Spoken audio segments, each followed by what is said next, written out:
टिकना है बंद करने। हड़प्पा वासियों द्वारा कृषि फसलें थी। ऑप्शन नंबर 1 गेहूं, जौ, तिल। दूसरा का या मूंगफली, चावल। तीसरा का गेहूं, चावल, गन्ना। चौथा का गेहूं, कपास और गन्ना। गेहूं, जौ और तिल। हड़प्पा वासी द्वारा कृषि माने खेती कर रहे थे जो लोग, तो क्या चीज के? गेहूं, जौ और तिल। गेहूं जौ मैक्सिमम याद रखना चाहिए क्योंकि गेहूं और जौ के लिए जो सबसे ज्यादा लोग प्रचलित थे। एक ही में होता है हड़प्पा गेहूं। वासियों ने गेहूं और जौ बहुत ज्यादा उनके लिए वहां पर प्रचलित था। ठीक है, तो दो को याद कर लीजिएगा तो तिल ऑटोमेटिक पता चल जाएगा। समझ आया ना? गेहूं, जौ और तिल। हड़प्पा वासियों द्वारा क्या चीज के इति था? कृषि कर रहे थे। गेहूं, जौ और तिल। गेहूं, जौ और तिल। हड़प्पा वासियों द्वारा गेहूं, जौ और तिल। गेहूं, जौ और तिल किसके द्वारा होता था? हड़प्पा वासियों। गेहूं, जौ और तिल किसके द्वारा होता था? हड़प्पा वासियों द्वारा। कह रहा है कि धौलावीर किस राज्य में? धौलावीर किस राज्य में? तो पहले देखिए, हरियाणा, उत्तर प्रदेश, गुजरात और पंजाब। किसमें था? गुजरात में। गुजरात में धौलावीरा कहाँ है? गुजरात में। गुजरात में कौन है? धौलावीरा। गुजरात में कौन है? धौलावीरा। धौलावीरा कहाँ है? गुजरात में। कोई दिक्कत है? क्वेश्चन कहीं से दे, पलट दे, कुछ भी कर दे, उससे कोनो फर्क नहीं पड़ने वाला है। ठीक है, इसीलिए दोनों तरफ ले सगरी ले क्वेश्चन पलटते रहे। अब उसके बाद पर है कि हड़प्पा सभ्यता में पाई गई मोहरें आमतौर पर किस प्रकार की होती थी? हड़प्पा सभ्यता में पाई गई मोहरें आमतौर पर किस प्रकार की होती थी? पहला देखिए त्रिभुजकार, चौथा गोलाकार, चौथा ना दूसरा गोलाकार, तीसरा चौथाकार, चौकोर लिखा है। चौकोर लिखा है। ठीक है, चौकोर और चौथा इनमें सभी कैसा? चौकोर। जब भी हड़प्पा वासियों ने मोहर का आविष्कार हुआ था हड़प्पा वासियों द्वारा, तो वो चौकोर यहाँ पर ऐसे कह सकते हैं, ऐसा था मोहर। समझ में आ रहा ना? तो इसके लिए ऐसा हमारे चौकोर कह सकते हैं। 4 गो कोण वालों को क्या बोला जाता है? चौकोर। तो 4 गो कोण था उसका हड़प्पा। त्रिभुजकार तो था नहीं, उसके बाद गोलाकार तो था नहीं, चौकोर था। ठीक है, धौलावीरा किस राज्य में है? गुजरात। धौलावीरा किस राज्य में? गुजरात में। हड़प्पा वासियों द्वारा कृषि का चीज क्या होता था? गेहूं, जौ और तिल। गेहूं, जौ और तिल। ध्यान दीजिएगा, हड़प्पा वासियों द्वारा मोहरों का आमतौर पर कैसा आकार का था? चौकोर, यानी चौकोर था। ठीक है, अब देखिए मोहनजोदड़ो का शाब्दिक मतलब क्या होता है?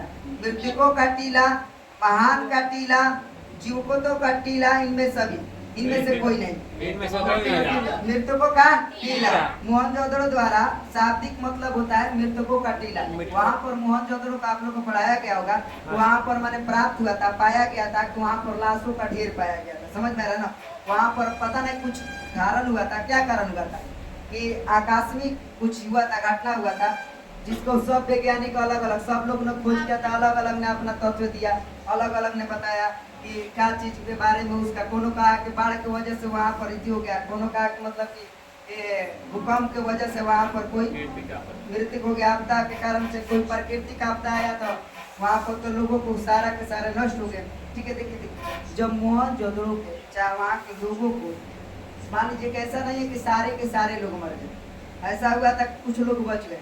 अब जब कुछ लोग बचे थे तब आप बता सकते हैं कि 3-4 को लोग मान लीजिए मैक्सिमम 10 लोग में 3 को बचिए जाएगा तो हद से मर जाएगा। समझ में आ रहा बात? तो वही घटना हो गया था। वहाँ पर कोई आकस्मिक वहाँ पर प्राकृतिक कोनो आत्मा आया था। आत्मा का आत्मा बोला जाता है ना, प्राकृतिक आपदा जो आया था, जिसके वजह से वहाँ पर क्या हो गया? वहाँ पर सारा मृतकों का टीला मैंने प्राप्त हुआ था। वहाँ पर सारे देखा गया कि एकदम लाश के ढेर पड़ गया था। कहाँ पर? मृतकों का टीला किसे कहा जाता है? मोहनजोदड़ो। मृतकों का टीला मोहनजोदड़ो। हड़प्पा वासियों द्वारा कृषि धौलावीरा किस राज्य में? गुजरात में। अब देखिए आगे बढ़ेंगे। भारतीय पुरातत्व का पिता किसे कहा जाता है? भारतीय पुरातत्व का पिता किसे कहा जाता है? Lord Curzon, Alexander Cunningham, Dayaram Sahni, Lord Dalhousie. बताइए। हाँ, अलेक्जेंडर कनिंघम। अलेक्जेंडर कनिंघम ये किसे कहा जाता है? भारतीय पुरातत्व का पिता। भारतीय पुरातत्व का पिता किसे कहा जाता है? अलेक्जेंडर क्या थे? भारतीय पुरातत्व के पिता। अलेक्जेंडर क्या थे? भारतीय पिता थे। समझ में रखना। अब सिंधु सभ्यता को किस श्रेणी के अंतर्गत रखा गया? सिंधु सभ्यता को किस श्रेणी के अंतर्गत रखा गया? पहला है ऐतिहासिक काल, दूसरा आद ऐतिहासिक काल, तीसरा पूर्व ऐतिहासिक काल, चौथाई में से कोई नहीं। आदि ऐतिहासिक काल किसको रखा गया था? सिंधु सभ्यता को। सिंधु सभ्यता को आदि ऐतिहासिक काल में रखा गया। ऐतिहासिक काल पता है ना, ऐतिहासिक काल ऐसे बांटा गया था, हमने शुरू में पढ़ाए होंगे कि एगो ऐतिहासिक काल होगा, आदि ऐतिहासिक काल, एगो ऐतिहासिक काल, ऐतिहासिक काल का भाग होता है, आदि ऐतिहासिक काल का भाग होता है। तो इसी आदि ऐतिहासिक काल में किसको रखा गया था? सिंधु सभ्यता को। सिंधु सभ्यता को किस श्रेणी में रखा गया? आदि ऐतिहासिक में। आदि ऐतिहासिक किस काल में रखा गया था? सिंधु सभ्यता को। आदि ऐतिहासिक को किस में रखा गया था? सिंधु सभ्यता में। अब देखिए राखल दास बनर्जी को मोहनजोदड़ो को अवशेष किस वर्ष मिले? राखल दास बनर्जी को मोहनजोदड़ो का अवशेष किस वर्ष मिले? पहला 1920 में, दूसरा 1921 में, तीसरा 1922 में, चौथा 1923 में। 1922 में राखल दास बनर्जी को मोहनजोदड़ो का अवशेष किस वर्ष मिला था? 1922 में। मोहनजोदड़ो का अवशेष किस वर्ष मिला था? 1922 में। मोहनजोदड़ो का अवशेष किसको मिला था? राखल दास मोहनजोदड़ो का अवशेष किसको मिला था? राखल दास बनर्जी को। अब बताइएगा, राखल दास बनर्जी को 1922 में क्या मिला था? अवशेष। मोहनजोदड़ो का अवशेष। क्वेश्चन पलटेगा इतने में घबरा जाएंगे, क्वेश्चन वही है। देखिए क्वेश्चन कैसे पलटता है। अब कहेगा कि राखल दास बनर्जी को अवशेष कब मिला था? 1922। मोहनजोदड़ो का अवशेष कब मिला था? 1922। मोहनजोदड़ो का अवशेष किसको मिला था? राखल दास बनर्जी को। राखल दास बनर्जी को। अब कह देगा कि राखल दास बनर्जी को 1922 में क्या मिला था? मोहनजोदड़ो का अवशेष। मोहनजोदड़ो का अवशेष मिला था। कोई दिक्कत है? मोहनजोदड़ो का अवशेष कब मिला था? 1922 में। 1922 में मोहनजोदड़ो का अवशेष किसको मिला था? राखल दास बनर्जी को। अब बताइए पुरातत्व के अंतर्गत कौन से धौलावीर को किस राज्य में? गुजरात में। धौलावीर किस राज्य में? गुजरात। मोहनजोदड़ो का शाब्दिक अर्थ क्या होता है? मृतकों का टीला। मृतकों का टीला। सिंधु सभ्यता को किस श्रेणी के अंतर्गत रखा गया? आदि ऐतिहासिक। कोई दिक्कत है क्या? आगे चला जा। सिंधु सभ्यता का विशाल स्नानागार के अवशेष कहाँ से प्राप्त हुआ? सिंधु सभ्यता के विशाल स्नानागार के अवशेष कहाँ से प्राप्त हुआ? पहला हड़प्पा से, दूसरा मोहनजोदड़ो से, तीसरा कालीबंगन से, चौथा लोथल से। मोहनजोदड़ो से। देखिए सिंधु सभ्यता के विशाल स्नानागार जहाँ था वो कहाँ पर था? मोहनजोदड़ो। सिंधु सभ्यताओं में सब लोग आ जाते हैं। हड़प्पा, मोहनजोदड़ो, धौलावीर, सब लोग वहाँ पर सब आ जाता है सभ्यता। समझ में आ रहा है ना? तो वही पूछ रहा है कि सिंधु सभ्यता पूरा के नाम दे दिया क्या चीज? सिंधु सभ्यता। सब उस सिंधु सभ्यता में बहुत वहाँ पर सभ्यता था, हड़प्पा था, मोहनजोदड़ो था, वो सब कह सकते हैं, धौलावीर था, सब वहाँ पर अनेक प्रकार की थी। तो वहाँ पर कह सकते हैं कि जो सिंधु सभ्यता में विशाल स्नानागार मतलब समझ रहे हैं? पहले राजाओं महाराजाओं को माने जैसे हम स्विमिंग पूल कहते हैं उसी प्रकार का वहाँ पर था। समझ रहे ना? हाँ, वाटर पार्क कह सकते हैं। नहाने वाला स्विमिंग पूल, वाटर पार्क तो अलग होते हैं। स्विमिंग पूल स्नान नहाने वाले राजाओं महाराजाओं ने क्या करते थे? अपना घरों के सामने चाहे अपना बना देते थे, महलों के सामने बना देते थे ताकि वहाँ पर जा करके नहाए। तो पहले के स्विमिंग पूल, आज के स्विमिंग पूल है, पहले के स्नानागार, विशाल स्नानागार जो था कहाँ था? मोहनजोदड़ो। सिंधु सभ्यता के विशाल स्नानागार कहाँ था? मोहनजोदड़ो में स्नानागार भी प्राप्त हुआ था। मोहनजोदड़ो में क्या प्राप्त हुआ था? स्नानागार। मोहनजोदड़ो में क्या प्राप्त हुआ? स्नानागार। हड़प्पा सभ्यता के किस युग की सभ्यता है? हड़प्पा सभ्यता किस युग की सभ्यता है? पूर्व पाषाण युग, नव पाषाण युग, लौह युग, कांस्य युग। कांस्य युग की सभ्यता किसको कहा जाता है? हड़प्पा सभ्यता। कांस्य युग की सभ्यता किसे कहा जाता है? हड़प्पा सभ्यता किस युग की सभ्यता है? कांस्य युग की सभ्यता किसे कहा जाता है? हड़प्पा सभ्यता। राखल दास बनर्जी मोहनजोदड़ो का अवशेष किस वर्ष प्राप्त हुआ था? 1922 में। राखल दास बनर्जी मोहनजोदड़ो का किस वर्ष प्राप्त हुआ था अवशेष? 1922 में। 1922 में किसको अवशेष मोहनजोदड़ो का अवशेष प्राप्त हुआ था? राखल दास बनर्जी। बोलने में दिक्कत हो रहेगा, उसके बाद बोलिएगा। अब बताएगा कि राखल दास बनर्जी को 1922 इसमें क्या प्राप्त हुआ था? मोहनजोदड़ो का अवशेष। मोहनजोदड़ो का अवशेष। अब बताइएगा हड़प्पा सभ्यता किस युग की सभ्यता है? कांस्य। हड़प्पा सभ्यता का सबसे बड़ा नगर कौन था? हड़प्पा सभ्यता का सबसे बड़ा नगर कौन था? मोहनजोदड़ो। मोहनजोदड़ो ये तो पता है। हड़प्पा सभ्यता का सबसे बड़ा नगर मोहनजोदड़ो। अब कह देगा कि मोहनजोदड़ो जो था वो हड़प्पा सभ्यता के बड़ा नगर। अब बना के लिखना होगा तो आप लोग बना दीजिएगा, कोई दिक्कत नहीं। अब उसके बाद देखिए सिंधु घाटी सभ्यता सिंधु घाटी निवासियों को किस धातु का ज्ञान नहीं था? सिंधु घाटी निवासियों को किस धातु का ज्ञान नहीं था? पहला सोना, दूसरा चांदी, तीसरा लोहा, चौथा तांबा। लोहा के जो था वो वहाँ के उनको ज्ञान नहीं था। समझ में आ रहा है ना? तांबा के तो ज्ञान था। तांबा सोना भी वो सब अबरक उबरक ये सब चीज पहनते थे, चांदी भी थे, सब पहनते थे, लेकिन एगो लोहा के बारे में वो लोग जानबे नहीं कर रहे थे। समझ में आ रहा है ना? तो वहाँ पर कह सकते हैं कि लोहा कहाँ पर लोग नहीं जानते थे? कहाँ के लोग नहीं जानते थे? सिंधु सभ्यता। लोहा की जानकारी कहाँ के लोगों को नहीं थी?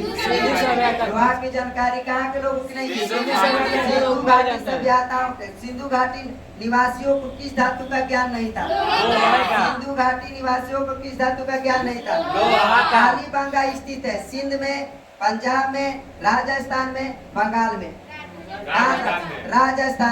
राजस्थान में कालीबंगा जो है स्थित है। कालीबंगा कहाँ है? राजस्थान में। अभी भी माने वहाँ पर राजस्थान जहाँ अभी है वहाँ पर क्या था? कालीबंगा। वहाँ पर पहले क्या था? कालीबंगा। कालीबंगा को बदल करके क्या किया गया था? माने राजस्थान। पहले नंबर जब सिंधु सभ्यता चल रहा था तो उस समय तो हम लोग को पता नहीं था ना कि कौन सभ्यता है, कहाँ कौन है, क्या नाम है, उसको क्या नाम है। कालीबंगा सब ये सब सिंधु सभ्यता में आता है। कालीबंगा हो गया, धौलावीरा हो गया, मोहनजोदड़ो हो गया, हड़प्पा हो गया। समझ आ रहा ना? ये सब लोग तो कहाँ था? कालीबंगा, धौलावीरा, मोहनजोदड़ो कौन सभ्यता में आता है? सिंधु सभ्यता में। समझ में रखना। अब देखिए अब कुछ देखा कालीबंगा स्थित कहाँ है? राजस्थान में। कालीबंगा स्थित कहाँ है? राजस्थान। हड़प्पा किस नदी के किनारे स्थित है? रावी नदी के। ये ऑप्शन नहीं देना पड़ेगा। हम लोग जानते हैं। हड़प्पा किस नदी के किनारे? रावी नदी। हड़प्पा किस नदी के किनारे? रावी नदी। हड़प्पा किस नदी के किनारे? रावी नदी। लोथल स्थित है। कहाँ स्थित है लोथल? गुजरात में। लोथल कहाँ स्थित है? गुजरात में। अब बताइए कालीबंगा कहाँ स्थित है? गुजरात। कालीबंगा कहाँ स्थित है? राजस्थान में। समझ में ना? राजस्थान। बात सुनिए पहले क्या बताए। सुनिए मोहनजोदड़ो का शाब्दिक अर्थ मोहनजोदड़ो का शाब्दिक अर्थ धौलावीरा किस राज्य में है? गुजरात में। धौलावीरा किस राज्य में है? गुजरात। अब लोथल किस राज्य में है? गुजरात। अब देखिए धौलावीरा और लोथल दोनों कहाँ है? गुजरात में। धौलावीरा हो गया, धौलावीरा और लोथल। जो लोथल होगा वो कहाँ होगा? गुजरात में। दोनों कहाँ हो जाएगा? गुजरात में। अब ये सोच सकते हैं कि इतिहास करिए धौला यहाँ पर कह देंगे धौलावीरा, एगो वीर हो गया, एगो लोथल। समझ रहे? तो ये दोनों हो गया। जो किस कहाँ हो गया? गुजरात में। गुजरात में। धौलावीरा और लोथल कहाँ स्थित है? गुजरात में। अब बताइएगा हड़प्पा वासियों द्वारा कृषि किसका? हमारे कृषि का फसलें किसकी? हड़प्पा वासियों द्वारा कृषक फसलें थी कौन? गेहूं, जौ और तिल। हाँ गेहूं, जौ और तिल। गेहूं, जौ और तिल। अब बताइए पुरातत्व के अंतर्गत निम्न में से कौन नहीं आता है? सुनिएगा बढ़िया से। पुरातत्व के अंतर्गत निम्न में से कौन नहीं आता है? साहित्य, सिक्के, अभिलेख, भग्नावशेष। साहित्य होता है ना, साहित्य नहीं आता है। साहित्यक जो के अंतर्गत नहीं आता है। आगे देखिए सुनिए सिंधु घाटी सभ्यता में मिट्टी से बने हल के प्रतिरूप कहाँ से मिला? सिंधु घाटी सभ्यता में मिट्टी से बना हल जो प्राप्त हुआ था कहाँ से प्राप्त हुआ था? हड़प्पा में, मोहनजोदड़ो में, रोपड़ में, बनवाली में जो था वहाँ पर मिट्टी का हल प्राप्त हुआ था। मिट्टी का हल कहाँ प्राप्त हुआ था? बनावली में। क्या प्राप्त हुआ था? मिट्टी का हल। मिट्टी का हल कहाँ प्राप्त हुआ था? बनावली में। लोथल कहाँ स्थित है? गुजरात में। लोथल कहाँ स्थित है? गुजरात में। लोथल कहाँ स्थित है? गुजरात। अब बताइए हड़प्पा सभ्यता नगर कहाँ कैसा है? हड़प्पा सभ्यता नगर कैसा है? 2 स्तरीय, 3 स्तरीय, 1 स्तरीय, इनमें सभी 2 स्तरीय। 2 स्तरीय। हड़प्पा सभ्यता जब नगर था वो कैसा? 2 स्तरीय। 2 स्तरीय। 2 स्तरीय नगर था कौन? हड़प्पा सभ्यता। हड़प्पा 2 स्तरीय नगर कौन था? हड़प्पा सभ्यता। 2 स्तरीय नगर कौन था? हड़प्पा सभ्यता। अब ध्यान दीजिए, हड़प्पा की बस्ती की खुदाई कौन किए थे? Sir John Marshall, sir William Jones, Martin Hiller दोनों कौन किए थे? देखिए दोनों थे। A और सर C। जॉन मार्शल और सर विलियम जोन्स दोनों किए थे। सर जॉन मार्शल और sir William Jones. Sir John Marshall और सर विलियम जोन्स, यहाँ पर याद कर सकते हैं कि मार्शल और जोन्स। मार्शल और मार्शल और जोन्स। मार्शल और जोन्स जोन्स। किए थे, खुदाई किए थे। हड़प्पा हड़प्पा सभ्यता सभ्यता का खुदाई किया था की। Martial Jones. हड़प्पा सभ्यता के बस्ती की। अब देखिए बता रहे हैं, सिंधु घाटी सभ्यता की जुड़वा राजधानी थी। सिंधु घाटी सभ्यता की जुड़वा राजधानी कौन थी? देखिए पहला ऑप्शन है मोहनजोदड़ो और चंद्रहंद्रो, दूसरा है हड़प्पा और लोथल, तीसरा है हड़प्पा और मोहनजोदड़ो, चौथा है लोथल और कालीबंगा। हड़प्पा और मोहनजोदड़ो। हड़प्पा और मोहनजोदड़ो। हड़प्पा और मोहनजोदड़ो। जुड़वा राजधानी हड़प्पा और मोहनजोदड़ो। याद कर लेना है, जुड़वा राजधानी हड़प्पा और मोहनजोदड़ो। हड़प्पा और मोहनजोदड़ो। हड़प्पा और मोहनजोदड़ो। हड़प्पा की बस्ती खुदाई कौन किए थे? सर जॉन और यहाँ पर मार्शल और जोन्स कह सकते हैं। मार्शल और जोन्स। मार्शल और जोन्स। मार्शल और जोन्स किसकी जोन्स। खुदाई किए थे? हड़प्पा की सभ्यता। बस्तिया की। बस्तिया। हड़प्पा की बस्तिया। हड़प्पा की सभ्यता कैसा माने बताइए? हड़प्पा सभ्यता का नगर कैसा था? 2 स्तरीय। हड़प्पा सभ्यता का नगर कैसा था? 2 स्तरीय। लोथल कहाँ स्थित है? गुजरात। लोथल कहाँ स्थित है? गुजरात। धौलावीरा किस राज्य में है? गुजरात। पुरातत्व के अंतर्गत कौन नहीं आता है? साहित्य। साहित्य। पुरातत्व के अंतर्गत कौन नहीं आता है? साहित्य। मोहनजोदड़ो का शाब्दिक अर्थ क्या होता है? मृतकों का टीला। मृतकों का टीला। टीला। मोहनजोदड़ो का शाब्दिक अर्थ मृतकों का टीला। सिंधु सभ्यता के किस श्रेणी के अंतर्गत रखा जाता है? और ऐतिहासिक। आद ऐतिहासिक। आद ऐतिहासिक। आद ऐतिहासिक। आद ऐतिहासिक। अब इतना बोलने के बावजूद अब दोबारा नहीं याद रह रहा है तो आपकी गलती है, यहीं पर याद हो जाना चाहिए। समझ में ना, यहीं पर याद हो। बोलिए, बोलने से क्या होता है ना कि माइंड के जो होता है तंत्रिका गाला साफ होता है, गाला। समझ में ना, यही चीज है। भारतीय पुरातत्व के पिता किसे कहा जाता है? अलेक्जेंडर किनिघर। भारतीय पुरातत्व के पिता किसे कहा जाता है? अलेक्जेंडर किनिघर। अलेक्जेंडर। अब बताइए आद ऐतिहासिक काल किसको श्रेणी में रखा गया? सिंधु सभ्यता सभ्यता को। आद ऐतिहासिक के श्रेणी किस में रखा गया? सिंधु सभ्यता को। अब बताइए राखल दास बनर्जी 1922 में किस अवशेष को प्राप्त किए थे? मोहनजोदड़ो के अवशेष को प्राप्त किए थे। मोहनजोदड़ो के अवशेष को प्राप्त किए थे। सिंधु घाटी सिंधु घाटी सभ्यता में विशाल स्नानर के अवशेष कहाँ प्राप्त हुआ था? मोहनजोदड़ो में। मोहनजोदड़ो। विशाल स्नानगर जो प्राप्त हुआ था कहाँ प्राप्त हुआ था? हड़प्पा सभ्यता किस युग की सभ्यता है? कांस्य युग। कांस्य युग की सभ्यता है। बताइए मोहनजोदड़ो किस भाषा का शब्द है? मोहनजोदड़ो किस भाषा का शब्द है? अभी पहले पॉइंट सुन लीजिए, हिंदी, सिंधी, उर्दू, फारसी। सिंधी भाषा का मोहनजोदड़ो का जो शब्द था किस भाषा का? सिंधी भाषा का शब्द था। तो दिक्कत है, सिंधी भाषा का शब्द मोहनजोदड़ो का जो था सिंधी भाषा का शब्द।